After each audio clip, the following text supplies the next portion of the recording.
What's the Game? Part 3. Money, get away. You get a good job with more pay and you're okay. Money, it's a gas.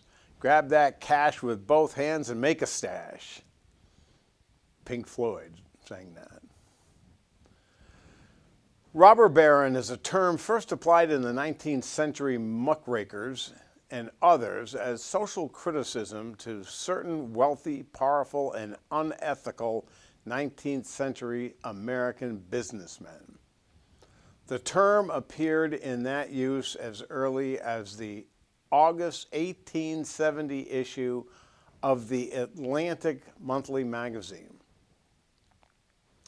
By the late 19th century, the term was typically applied to businessmen who used exploitative practices to amass their wealth, unquote.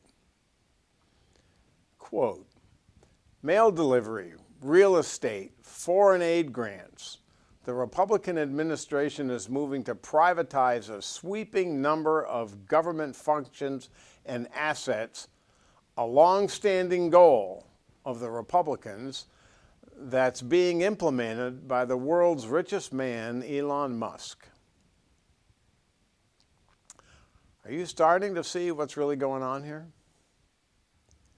In my previous 2 columns, I talked about the game that's being played by Elon Musk and the ultra-rich. Today is March 31st. Musk laid it right out. He and the radical right wing that he's representing are currently selling off government buildings and setting the stage for our government to be run by businessmen or oligarchs who are only in the game for the money. Musk's argument is that companies are better than the government at saving money and responding to people's needs. Are they now? I'd call BS on this assumption. When you call a large corporation for service, what do you get? You get an AI voice that does little to address your concerns. Do you honestly think that your elected officials will have any better chance of dealing with these corporations to help you after they've received millions of dollars for their reelection from them? We're being robbed straight up, plain and simple. This president and his Republican enablers are handing our government over to the highest bidder. We went down this road once before in the 1800s when the robber barons of that time tried to do the same thing. Ironically, they were called out in the August 1870 issue of Atlantic Monthly. Oh, the irony. It was the Atlantic's Jeff Goldberg who was mistakenly included in the War Games discussion. You can't make this stuff up. So what did the people do about the robber barons of 1870? They fought back. Their first response was to form labor unions, something the Republicans had been fighting for decades. The next thing they did was to begin to impose regulations on the robber barons who would work the people into the ground if they could. The people understood the ramifications of unbridled capitalism. It works great for a few, not so great for the working class and everyone else.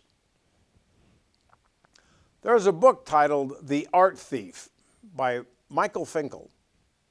It's about a man, Stephen Breitweiser, who is obsessed with stealing more and more pieces of art.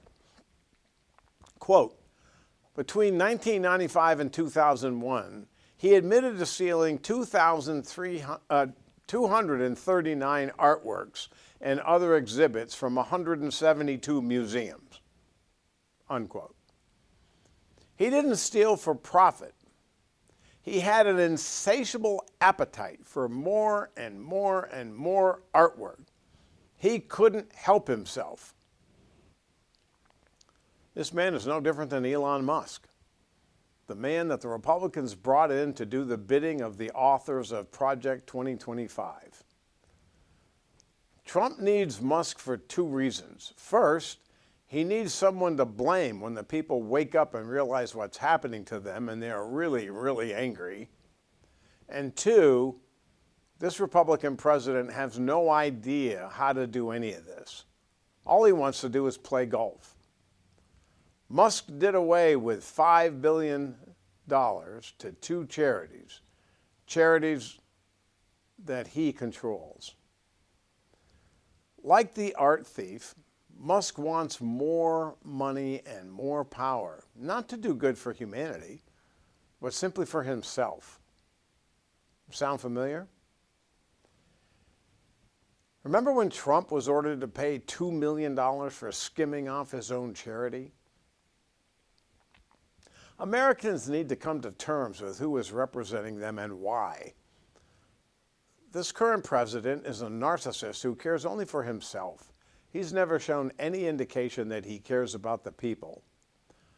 Musk is like Trump on steroids, only less likable. These men and their friends aren't just playing the game, they are the game.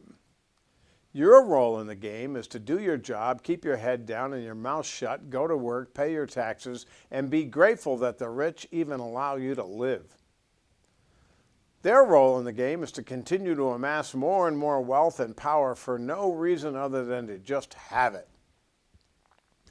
The amusing thing is that the game could change in 1 second if only all Americans come together, much like they did during the days of the robber barons. Stand up and say, no, it's not going to be this way. Even though you may not think it's true, you're the ones that control the game.